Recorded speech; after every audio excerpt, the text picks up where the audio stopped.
तो गाइस जैसा कि मैंने आपको Redmi Note 9 सीरीज के लास्ट वीडियो के अंदर ही प्रॉमिस किया था कि हर एक छोटी बड़ी न्यूज, हर एक छोटी बड़ी अपडेट आप तक पहुंचाता रहूंगा। तो भाई कुछ और अपडेट निकल कर आ चुके हैं Redmi Note 9 Pro को लेकर, तो सब कुछ बताने वाला हूं, वीडियो को एंड तक जरूर देखना। तो भाई उससे पहले आपको बता दूं कि Realme 6 सीरीज के जो Realme फैन है ना, वो काफी ज्यादा नाखुश है Realme 6 सीरीज से। उस पर मैंने पहले ही वीडियो बनाई है, तो इस वीडियो को लास्ट में मिल जाएगा, देख लेना क्यों। तो गाइस ऐसे में जितने भी Realme फैन थे Realme 6 सीरीज के Realme 6 या 6 Pro को बाय करने की सोच रहे थे, भाई वो लोग वेट कर रहे हैं Redmi Note 9 Pro का, क्योंकि गाइस इतना तो कंफर्म हो कि Redmi का Note 9 सीरीज Realme के 6 सीरीज से काफी ज्यादा धमाकेदार होने वाला है। तो चलिए हम बात करते हैं अपने अपडेट के बारे में कि Redmi Note 9 Pro को लेकर क्या नया अपडेट देखने को मिला है। तो गाइस लास्ट के वीडियो के अंदर जैसा कि मैंने आपको बताया था कि भाई Redmi Note 9 Pro के अंदर आपको 108 मेगापिक्सल वाला कैमरा देखने को मिलेगा। अब हालांकि वो भले ही 108 मेगापिक्सल वाली फोटोज ना क्लिक करे सॉफ्टवेयर के जरिए या फिर बोले तो पिक्सल बैनिंग जैसे टेक्नोलॉजी को यूज करके 108 मेगापिक्सल वाले फोटोज निकाले Xiaomi, लेकिन जो भी हो 108 मेगापिक्सल वाला कैमरा देखने को मिलने वाला है। कल के वीडियो के अंदर हमने ये भी बताया था कि Redmi Note 9 Pro जो है Geekbench लिस्टिंग हो चुका है, जहां पर इसे देखा गया है और इसके सारे ही स्पेक्स लगभग निकल कर आ चुके हैं। जहां पर ये भी कंफर्म है कि भाई Redmi Note 9 Pro के अंदर आपको Qualcomm Snapdragon 720G का प्रोसेसर देखने को मिलेगा। और गाइस अभी ऑलमोस्ट कंफर्म हो चुका है, क्योंकि मनु कुमार जैन ने यहाँ पर ट्वीट करके यहाँ पर बता दिया कि भाई जो अब प्रोसेसर आने वाला है Redmi Note 9 Pro के अंदर,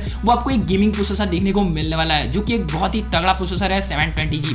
और भाई ट्वीट के अंदर आप साफ साफ देख सकते हो कि यहाँ पर उन्होंने काफी ज्यादा हाईलाइट किया है इस G को, मतलब कि यहाँ पर आपको 20G देखने को मिलने वाला है। और गाइस कल वाले Redmi Note 9 सीरीज के वीडियो के अंदर बहुत सारे लोगों ने कमेंट किया कि भाई मुझे MediaTek का 800 चिपसेट चाहिए था। तो भाई उन लोगों के लिए भी बहुत बड़ी गुड न्यूज है कि यहाँ पर Redmi Note 9 Pro का एक चाइना वेरिएंट भी देखने को मिला है, जो कि गाइस चाइना में लॉन्च होने वाला है। और वो जो चाइना वेरिएंट है वो 5G वेरिएंट है, तो वहां पर आपको MediaTek का 800 चिपसेट देखने को मिला है। मतलब गाइस 4G डिवाइस के साथ साथ MediaTek के साथ Redmi का एक 5G डिवाइस भी आपको देखने को मिल जाएगा इंडिया के अंदर। और गाइस इस चीज का हिंट मैंने कल वाली वीडियो के अंदर ही बताया था कि भाई हो सकता है कि आपको 4G के साथ एक 5G वेरिएंट भी देखने को मिले, जो कि MediaTek के Dimensity 800 चिपसेट पे होगा। तो भाई ये चीज बिल्कुल कंफर्म हो चुकी है। तो जिन लोगों को भी MediaTek का चिपसेट चाहिए था, तो भाई उन लोगों के लिए बहुत ही ज्यादा सरप्राइजिंग वाली न्यूज निकल कर आई है Redmi के Note 9 सीरीज को लेकर।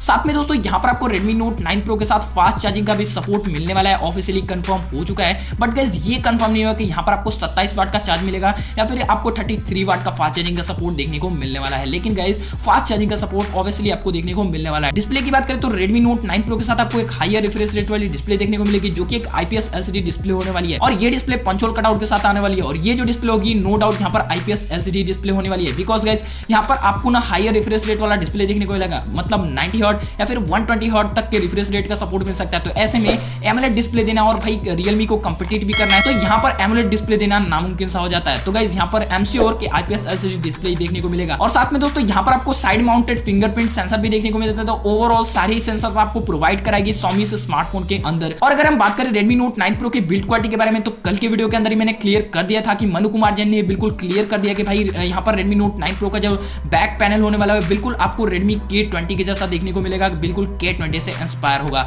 तो ओवरऑल जो लुक देखने को मिलने वाली है वो कमाल की होने वाली है, क्योंकि Redmi का K20 का जो लुक है ना वो वाकई में कमाल का है। और अब तक का Redmi का सबसे अच्छा फोन मुझे लगता है Redmi का K20 डिजाइन वाइज। और गाइस फाइनली अगर हम प्राइस की बात करें तो Redmi Note 9 और 9 Pro आपको 15,000 से 18,000 के बजट के अंदर देखने को मिल जाएगा। तो ओवरऑल अगर इस प्राइस पर ये फोन लॉन्च हो जाते हैं, और आई एम श्योर कि ये स्मार्टफोन इसी प्राइस पर लॉन्च होंगे, बिकॉज भाई मनु कुमार जैन को पता है कि Realme 6 सीरीज को कैसे कंपीट करना है, मतलब कि प्राइस को यहाँ पर ठीक ठाक रखना है, 6 और 6 Pro से यहाँ पर कम रखना है। तो ऐसे में जो Redmi Note 9 सीरीज है वो Realme के 6 सीरीज को यहाँ पर बहुत ही आसानी से कंपीट कर देगी। तो बस यार कुछ यही अपडेट है Redmi Note 9 Pro के रिलेटेड। तो आई होप आपको वीडियो अच्छा लगा, तो वीडियो अच्छा लगा तो लाइक करना, चैनल को सब्सक्राइब करना, और भाई कमेंट के अंदर आप ये जरूर बताना कि आप MediaTek Dimensity 800 चिपसेट को चाहते हो या फिर Qualcomm के चिपसेट को चाहते हो, ये जरूर बताना। तो बस यार मिलते हैं एक नए वीडियो के साथ। वीडियो देखने के लिए बहुत बहुत धन्यवाद। जय हिंद, वंदे मातरम।